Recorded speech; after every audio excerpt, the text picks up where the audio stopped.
Yeah. Para sa mamayang pagod ng sumigaw, pero walang naririnig sa taas.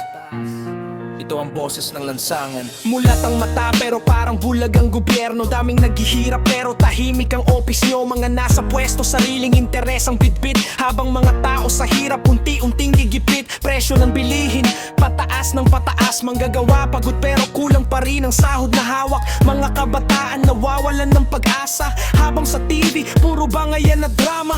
Bakit tila bingi sa hinaing ng bayan? Sigaw ng masa parang hangin lang na dumadaan. Sa kongreso may usok ng anomalya, pero tahimik kapag pera na ang usapan nila. Ano na, mahal naming bayan? Bakit parang sugatan ang kinabukasan? Nag-aaway kapwa Pilipino sa lansangan, habang may ilan na nakaupo lang sa katungkulan.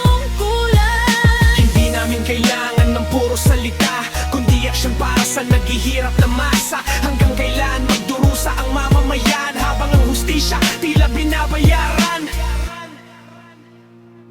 Nakakapagod nang makita ang hidwaan, magkakaibang kulay pero iisang bayan. Bakit kailangang umabot sa galit at patayan, kung pwede namang magkaisa para sa kinabukasan? Maraming kabataan ang nawawala sa landas, dahil sistemang tila puro pangako lang ang lunas. Habang kurap patuloy sa pagyaman, ang ordinaryong tao lalo lang nahihirapan. May patas pero bakit may di natatamaan? May sala pero malaya dahil may kapit na pangalan. Kaya tanong ng masa, hanggang kailan? May pag-asa pa bang marinig ang katotohanan?